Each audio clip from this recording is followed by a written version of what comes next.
Assalamualaikum warahmatullahi wabarakatuh.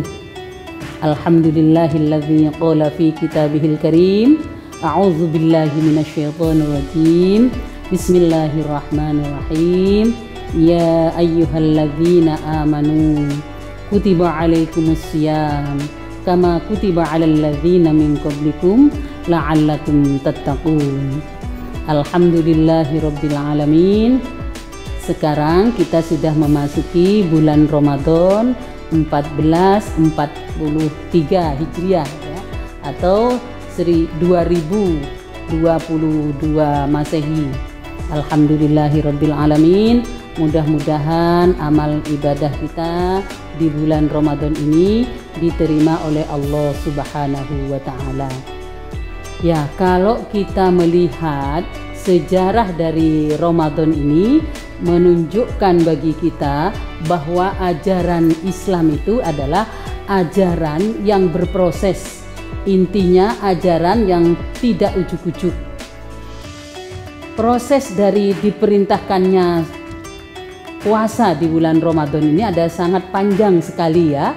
Seperti yang Allah katakan tadi dalam muqaddimah itu ya, yang saya katakan kama kutiba 'alal ladzina min qablikum.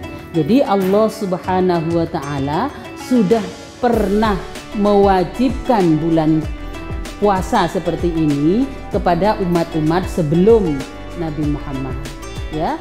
Tetapi banyak dikatakan bahwa umat sebelum Nabi Muhammad itu tidak mampu untuk menerima amanah dengan berpuasa satu bulan ini ya. Makanya ada berbagai variasi puasa-puasa yang ada di ajaran agama-agama yang lain. Nah, bulan puasa ini memang diturunkan oleh Allah Subhanahu wa taala ini di kota Mekah ya, di kota Madinah ya, di kota Madinah abad kedua Hijriah. Jadi kalau kita lihat dari sejarahnya seperti itu menunjukkan bahwa ajaran untuk kita berpuasa ini adalah ajaran setelah persoalan-persoalan teologis dari umat Islam itu sudah selesai.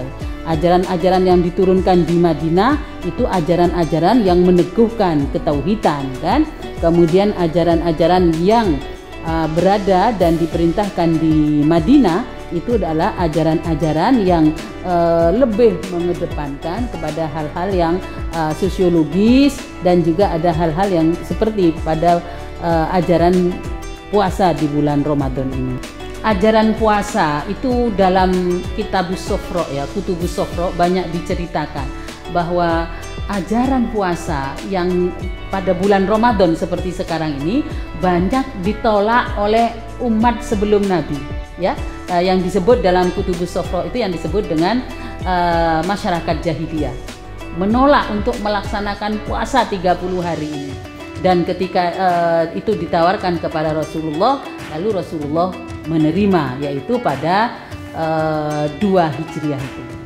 Kenapa mereka menolak untuk melaksanakan bulan puasa seperti 30 hari ini? Ya karena beratnya ya, kemudian pada masyarakat sebelum Islam memang model-model puasanya itu berbeda-beda ya, berbeda-beda. Ada yang berpuasa pada hari-hari tertentu, ada berpuasa pada makanan-makanan tertentu, ada berpuasa pada segmen-segmen tertentu. Jadi tidak seperti puasa yang ada pada ajaran yang dibawa oleh Rasulullah Sallallahu Alaihi Wasallam. Jadi kalau Allah mengatakan kama kutiba 'alal ladzina min qablikum, Allah mewajibkan berpuasa ini kepada masyarakat, kepada umat sebelum Nabi Muhammad, itu artinya bahwa puasa yang diajarkan itu adalah puasa yang ada pada agama-agama itu, seperti pada Yahudi juga ada puasanya ya. Nanti mungkin segmen setelah saya itu ada pada Yahudi, Nasrani, pada Buddha, pada Konghucu, ajaran-ajaran puasa itu ada ya, ajaran-ajaran puasa tetapi berbeda. Nah, Rasulullah Sallallahu Alaihi Wasallam membawa perintah untuk melaksanakan puasa ini diakhiri dengan kata-kata yang sangat indah sekali ya. Kama kutiba 'alal ladzina min qablikum la'allakum tattaqun ya. Jadi la'allah di sini ya, la'allah itu kalau dalam bahasa Arab itu mengandung ya, mengandung unsur harapan ya, harapan. Jadi Allah Subhanahu wa taala itu mengharap juga ya, menjadi agar kita itu menjadi orang yang bertakwa, agar kita itu menjadi orang yang lebih baik, agar kita itu menjadi orang yang lebih beriman. Jadi la'allakum tattaqun. Mudah-mudahan dengan puasa kita ini kita bisa menjadi orang yang takwa ya, yang takwa, bisa melaksanakan ibadah-ibadah secara lebih baik, lebih berkualitas, dan selalu tadarruk, khusyuk kepada beribadah kepada Allah Subhanahu wa taala.